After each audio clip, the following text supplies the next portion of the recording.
evening, everyone. This is Sala with Drive-thru Therapy. Thank you guys so much for joining me tonight on another episode. And as always, I'm grateful for your support. And tonight, we're going to be talking about something that just goes without saying everybody needs to hear. And everybody actually fights with at times because we don't know how to really handle that situation. And that is dealing with lovability towards the self. If you think about the disorders that are on the DSM that we use to diagnose mental health disorders, one of the biggest sections for mental health disorders is known as personality disorders. Now, they're a little different than your actual mood disorders because they're kind of considered less chemically involved, and they're more about how a person learns to solve their problems based on their past. And that's how they develop those personality traits that cause these personality disorders like narcissism, borderline personality disorder. What are the other ones? Dependent personality disorder, avoidant personality disorder, histrionic personality disorders. All those types of disorders are really a way that a human being tries to solve a problem. And in doing so, they create this habit of defending themselves, protecting their ego, which results as what we know as these personality disorders. Now, one of the common undertones of every personality disorder is this one trait here that I'm about to tell you, and that is feeling lovable, feeling lovability towards the self. We have placed conditions on ourselves to feel lovable or to feel worthy. And we learn these conditions, believe it or not, as a way that we interact with our primary caregivers or the primary environment we are born into. We learn what is important and what is valuable in order for us to get love or attention and affection. Because if you think about it, we may have had parents that are very much conditionally loving us. So if we meet certain conditions, we feel their warmth. When we don't meet certain conditions, we see a drastic difference. And this drastic difference is what kind of creates this child to develop a feeling of fear that the person is going to be displeased. And at that point, they start catching on that if I do these things, I am lovable, and I start to feel love towards myself, and I start to feel warmth towards myself. But when the parent or the caregiver does not respond in a certain way, the child themselves starts to perceive themselves as unlovable. They're not feeling that warmth. Interestingly, though, all the while, the child is the one producing the feeling of warmth towards themselves. They are producing those hormones. They are the ones that are thinking thoughts that eventually produce these feelings or hormones that creates that warmth when I'm looking at my parent. It isn't actually the parent injecting the warmth in us. It is the child doing so. And so the child learns early on to use this method to feel this warmth consistently. So when they perform well and the parent says, "Good job," the kid learns to produce these hormones and feel good about themselves. And they rely, to some extent, on the parent verbalizing or reassuring them or giving them validation in order for them to produce these warm feeling hormones, these I'm lovable type of hormones. And so it's actually trained in us early on. And again, if the parent responds significantly different, right? You'll feel it. Like they'll withdraw that warmth from that they're producing, whether they give you silent treatment or they yell at you, and it's just like you can see a drastic difference from when you do something that they approve of or they do something they don't approve of. You're going to see a drastic difference. That drastic difference to that child seeing this really starts to train them to hold on real tight to the outcome. The kid starts to now want to control whether he's being loved or not. And he wants to meet those conditions. And now these conditions start to be placed in this child's mind that he has to perform certain things in order for him to be lovable. He is not lovable, okay, if he's not perfect. He's not lovable if he does not perform. He's not lovable if he does not achieve. She's not lovable if she does not look a certain way. She's not lovable if she doesn't have certain traits. You see where I'm going with this? It's really starting to place conditions on our self-love, on the lovability level that we have. We're lovable a little bit, but we're not lovable a lot. We can't have a whole lot. And we're only lovable if I get that validation or reassurance from another person. This is a rough life. Now, early on, we can't control what's happening. You always hear me say this. And today is not an exception.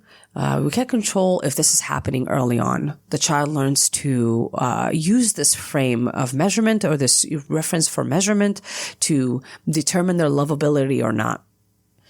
The parent doesn't usually leave it up to the kiddo to know that they are always lovable. The parent can have expectations, but whether the kid meets it or not, he's still going to get love. He's still going to be held, and he's still going to feel warmth. And it's not really because we are telling the child to continue with the bad behavior or whatever. It's really because that's the truth of the matter. We don't want the child to ever use our approval or lack thereof as a way to measure their lovability level. They are lovable whether I approve or not. That's what we want to tell that kid.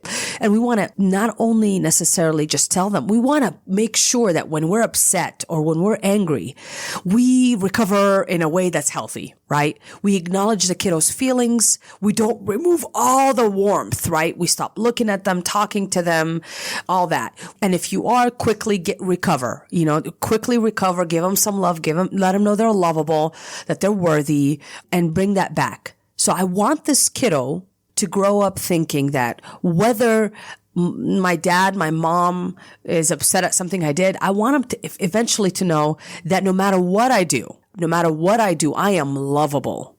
I am lovable. That's the message we want to send that kid on the inside.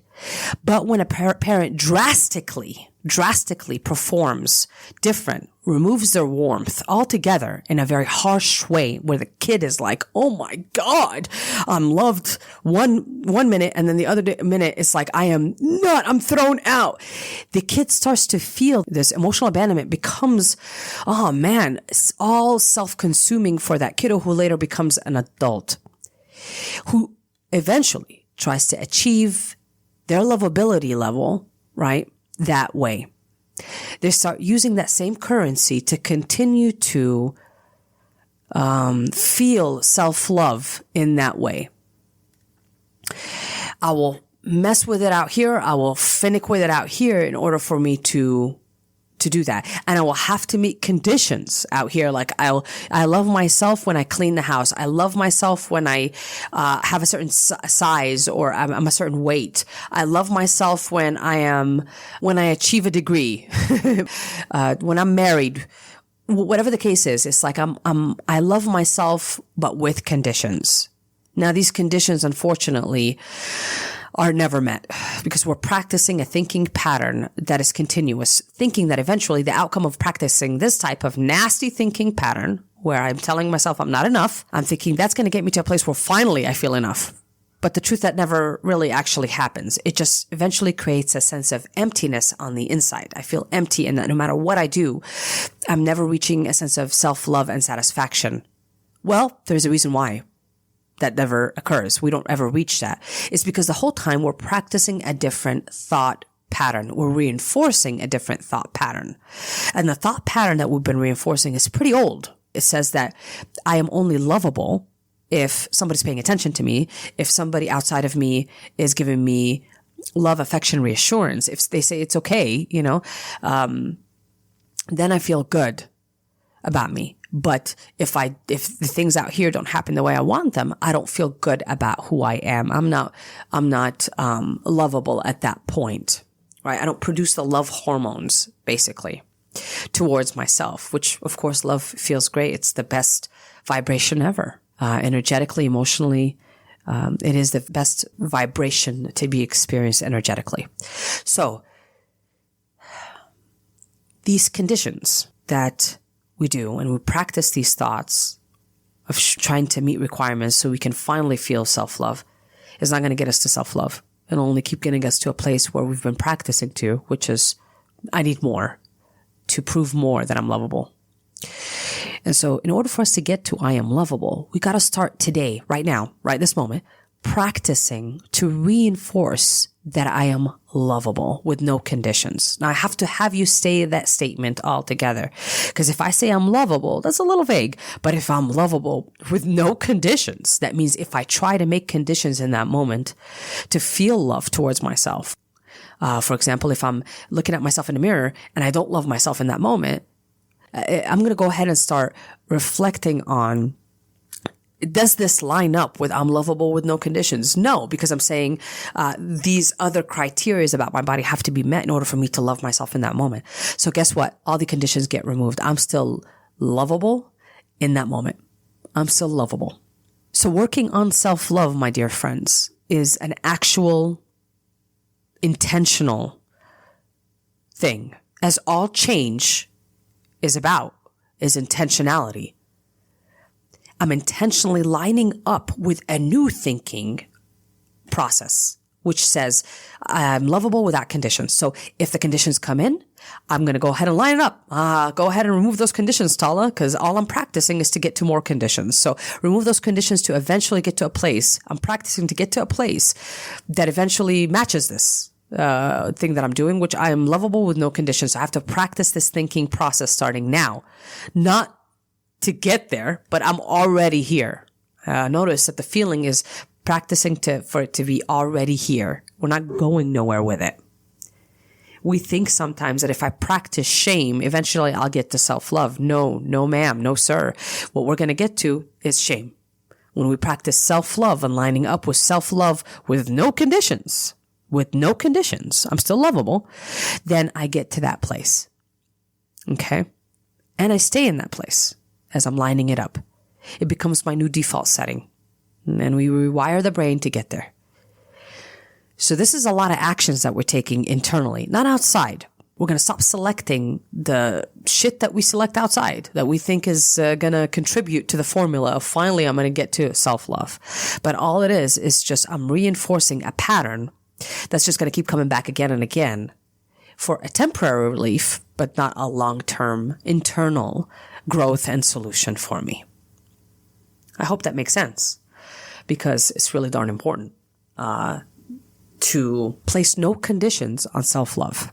I can't stress that enough. And, in other episodes, I've talked about that before here and there. And I think I did an episode on the dark path, the necessary dark path to self-love. But really, this is talking about the intentional work that gets involved in changing that for ourselves. It is no easy task, but it's actually neither easy nor hard. It's about intentionality. The more I do it, the more it becomes part of my second nature, part of my muscle memory. And I just know that it doesn't feel good when I'm sitting in self-hate and conditions that I'm placing on my self-love in that moment. And I start to set myself free because it doesn't feel good. I start to use that as the cue to go in there and to line up with self-love. This is all intentional work because look, you're producing all the hormones anyways to correspond with those beliefs or thoughts I have about myself. Whether I'm lovable or not lovable, you're the one producing those hormones to correspond with those beliefs. So it only makes sense for me to go to the source, change that mess up, and so you can get the long-term effects of it. Now, if I continue to have conditions to my self-love, that's where these other disorders come in. Depression, because that's a depressive thought, right?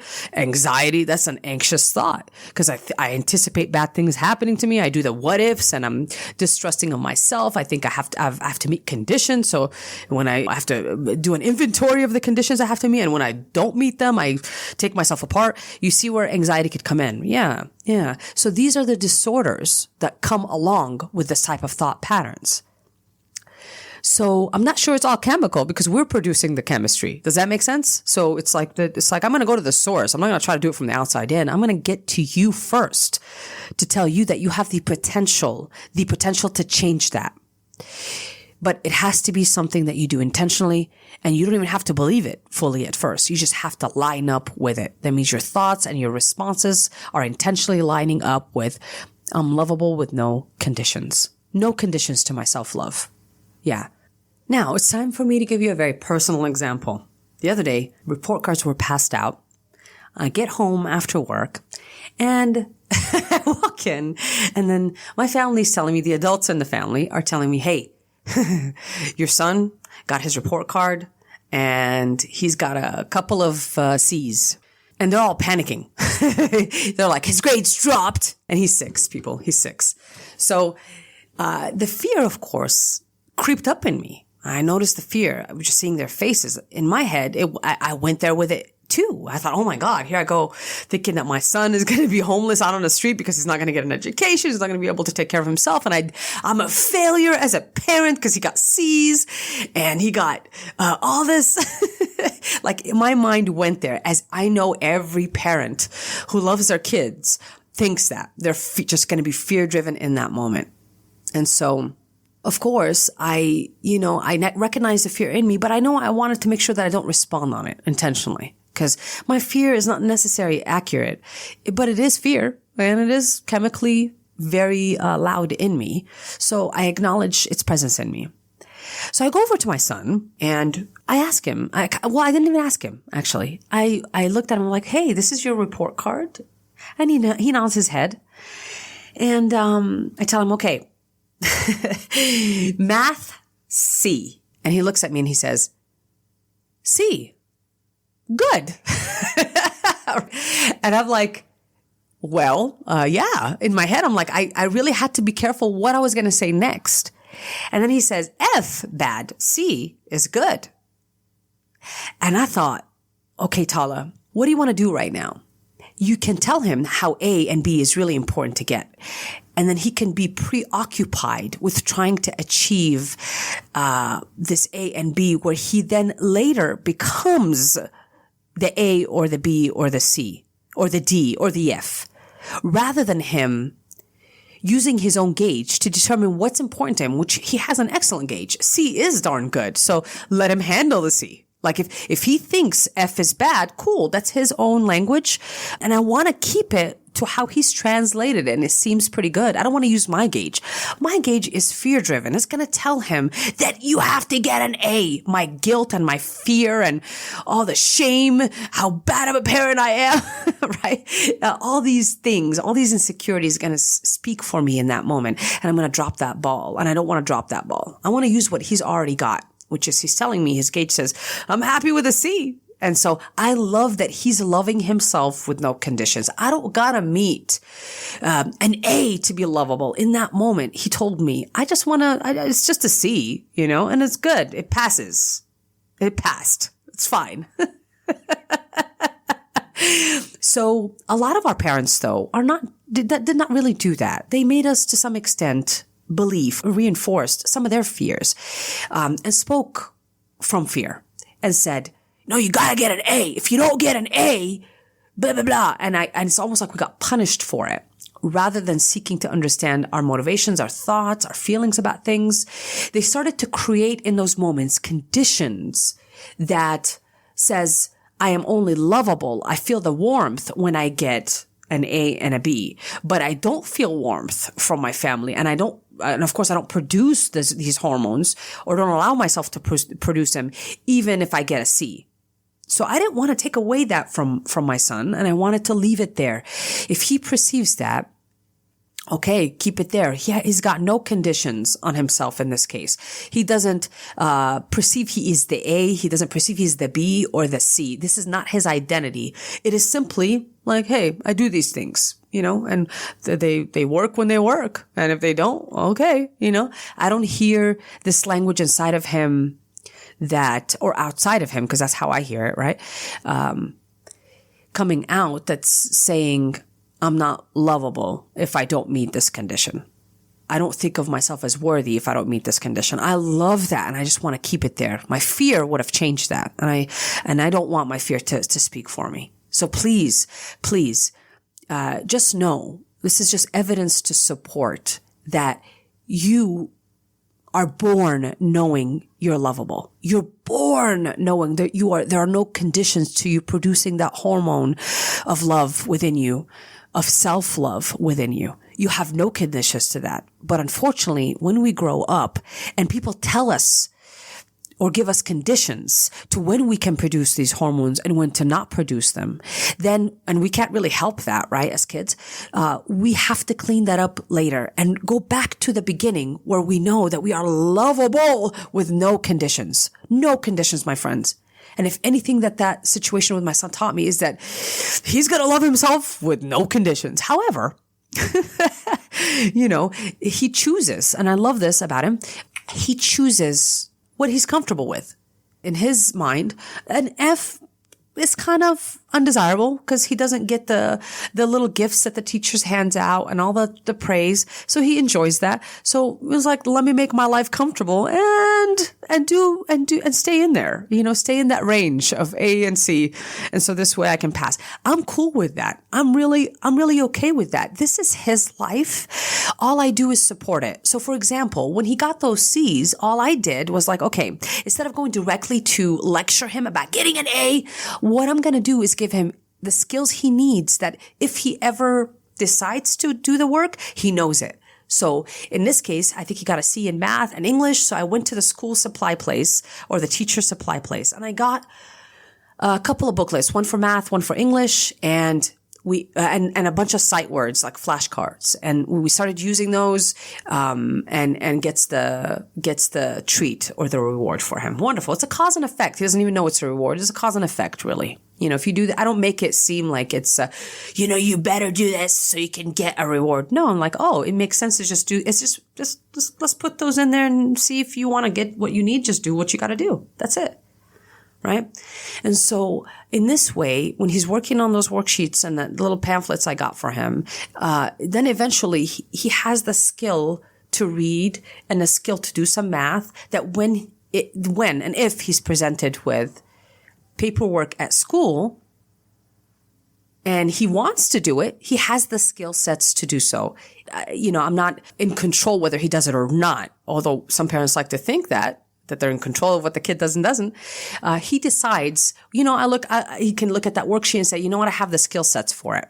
So as parents, we do the hard work. So this way we don't go directly telling him, you better, through shame and fear, you better get your A because, if you don't get your A, you're no good. The warmth goes away. All right. We're not going to use those threats. We simply work on the skill set, the math and the English, for example, here. It's pretty clear. Work on that on the side without directly telling him he needs to do good at school. So we sit there and we do that extra work. And so this way, it's a side effect that he can do that classwork at school a little bit faster for him or feel a sense of confidence towards reading when he's presented with classwork. I hope this makes sense for you guys because this is a big thing that I realize about humans that, I couldn't have realized unless I have a son, because he kind of guided me through what he was born with, which is no conditions to his self-love, to meeting his needs. And it needs to stay there. And I don't want to mess with it. I can't say it's going to be perfect for me and I'm going to catch it every time. But heck, when I do catch it, great. Great. And that's all that we're doing here. We're just kind of doing the work to get to what we used to be like as children before this process started to get interrupted. So let's go back to our self-love with no conditions, my friends, because in fact, that is the truth. That is the actual truth. You produce those hormones anytime you like. Anytime you like, you can fall in love. But unfortunately, we give credit to the outside world. Now you know how that happens. And now you know that it is not the truth. The truth is, in fact, physically, you can produce it anytime you want. Just make sure that you line up with no conditions to do so. Now, it is important at this time to note that we are not the mistakes that we make. We are not the conditions we don't achieve. So the fact that I'm not done with my schooling does not make me a failure. The fact that I have left school doesn't make me a failure. The fact that I got an F does not make me a failure. The fact that I got a C does not make me a failure in my school. The fact that I had to divorce my spouse does it make me a failure? Nothing makes you a failure unless you define yourself that way. In that moment, whatever you're using to define yourself that way, that's the condition you place on your lovability level to yourself. You're putting that condition in today, just simply out of habit, because I guess we need those things, those conditions and those habits to keep going. You are in charge not to become whatever mistake you've ever made, whatever lesson you ever had to learn. You are not those things. Those are not your identity. You're beyond them, much, much larger and infinite on the inside. However, there are things that tell you where you're at this time, and they are the potential, right? These things are help you work to the potential of what you want to become, but you are not that thing that you accomplish. Your identity is not really that thing. And I don't want my son to ever think that he is that grade that he got, that he himself is that grade that he got. That would be torture for him. Because, the relief that comes from seeing for example, the A is going to be short-lived as things go up and down, as learning has to happen. And he might get a C, and I don't want him to beat himself up and limit himself from his self-love in those moments where he didn't achieve what he wanted. Call himself a failure or call himself things that are unkind to him in that moment. So I want him to place no conditions on his self-love. All things go. All things are allowed to happen. And if it doesn't work out the way that you want it, if you make a mistake, it is to push you to work towards more and a potential for more. It is not to bash yourself into pieces. It is simply to tell you where you're at in this moment and where your energy needs to go if you want it to go there. Because in the end, you are a free will and you choose to get that A, you choose to get that C based on the effort that you put in. Please understand that even if I support my son with all the skills that he might need, do the pamphlets in math, do the pamphlets in English, he still has to decide whether he wants to implement what he knows in that classroom. He still has to decide. I'm not in charge of his whole journey. I'm not even in charge of a little bit, but I just help him kindly and gently remove all the conditions that the world might put to his self-love and allow him to use his inner gauge to feel out what feels good to him and follow his bliss. And along the way, when he feels discouraged, to lift himself up on the inside, to interfere with his unkind self-talk and say, I am more than that mistake. I am more than that grade. And goodness, that's the way he's born anyways. So I hope we all get there one day to go back to the past where there were no conditions, born into this world of self-love. Thank you guys so much for joining me tonight. And I hope this was helpful wherever you guys are at in your journey. Heck, we all need this talk, right? I need this talk. I don't know about you, but I do. All right, you guys. I love you. Please be kind and gentle to yourself. I'm sending you love and light. If you've been searching for the source of unconditional love in family, friends, and lovers, just stop. All you gotta do is look in the mirror. You'll find it. This has been an episode of Drive-thru.